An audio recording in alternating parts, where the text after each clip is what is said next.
오늘 말씀은 레위기 22장 26절부터 33절까지의 말씀입니다. 여호와께서 모세에게 말씀하여 이르시되 수소나 양이나 염소가 나거든 이래 동안 그것의 어미와 같이 있게 하라. 8째 날 이후로는 여호와께 화제로 예물을 드리면 기쁘게 받으심이 되리라. 난지 8째 날 된 것을 하나님께서 기쁘시게 받는다는 얘기가 아니라 짐승을 제물로 드린다 할지라도 최소한 태어났으면 엄마 젖을 빨고 이렇게 할 최소한의 자비는 베풀어야 된다는 것이죠. 암소나 암양을 막론하고 어미와 새끼를 같은 날에 잡지 말지니라. 신명기 22장에 보면 어미와 새끼를 같은 날에 잡지 말라고 하고, 또 출애굽기 23장에 보면 짐승 새끼를 그 어미의 젖에다 삶지 말라 그랬습니다. 이게 다 이방의 잔인한 풍속이죠. 한꺼번에 어미와 새끼를 잡거나 어떻게 그 엄마의 젖에다가 새끼를 삶을 수 있습니까? 그건 좀 정말 잔혹하고 잔인한 것이죠. 그래서 이방인들의 그런 잔인한 풍습처럼 하나님께 드리는 것이라 할지라도 그렇게 잔인한 풍습으로 하지는 말라 이거죠.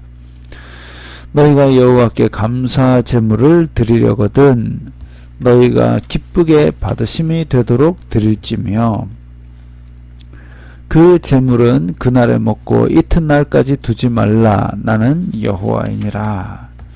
자, 제물의 양이 문제가 아니라 하나님의 법에 따라 흠없고 온전한 제사를 드리고 그런 제사를 하나님께서 기쁘게 받으신다 이겁니다.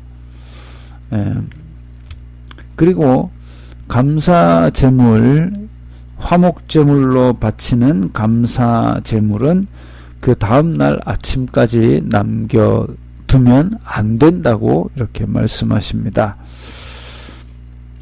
너희는 내 계명을 지키며 행하라. 나는 여호와이니라. 너희는 내 성호를 속되게 하지 말라. 나는 이스라엘 자손 중에서 거룩하게 함을 받을 것이니라. 자, 우리 이 구절을 보면 주기도문이 생각나죠. 하늘에 계신 우리 아버지 이름을 거룩히 여김을 받으시오며 누구 중에서? 하나님의 백성 중에서 먼저 이름을 거룩하게 함을 받으시는 분입니다. 그런데 이스라엘 자손이 하나님의 이름을 속되게 한다면, 거룩하게 대하지 않는다면 그건 죄다 이거죠. 왜 우리는 거룩하게 해야 되느냐? 나는 너희를 거룩하게 하는 여호와요. 하나님께서 우리를 구별하셨기 때문입니다. 너희의 하나님이 되려고 너희를 애굽 땅에서 인도하여 낸 자니 나는 여호와이니라.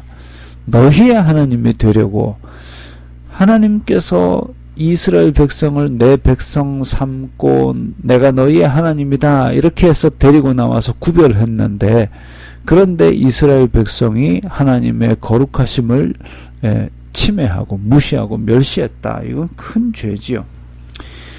명령을 어기면 하나님의 이름을 더럽히는 게 됩니다. 반대로 하나님의 법을 잘 지키면 하나님께 영광을 돌리고 하나님의 이름을 높이는 것이 됩니다.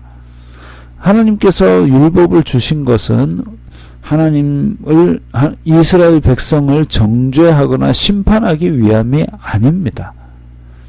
오히려 하나님과 교제를 누리고 그 결과로 영원한 축복을 주기 위해서, 그렇게 해서 거룩하게 만드시려고 이게 거룩이야 라고 가르쳐 주신 거죠. 우리는 도로교통법을 압니다. 도로교통법은 건너는 사람도 안전하게 건너고 차들도 서로 부딪히지 않도록 지켜라 라는 것이지, 차 가진 사람에게 딱지 떼가지고 돈을 뜯으려고 도로교통법을 만든 건 아니거든요.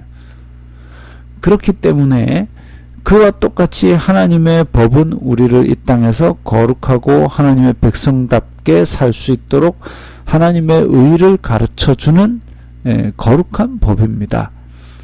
그래서 그 법을 지키면 하나님께서 복을 주시려고 하는 것이지 정죄해서 심판하려고 법을 주신 것은 아니죠.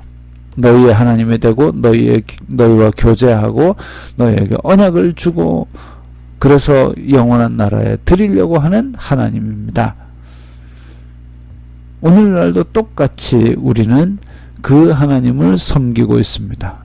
따라서 우리의 몸과 마음도 정결하고 거룩한 하나님의 어떤 그 법을 따르기 위해서 애를 써야 할 것입니다.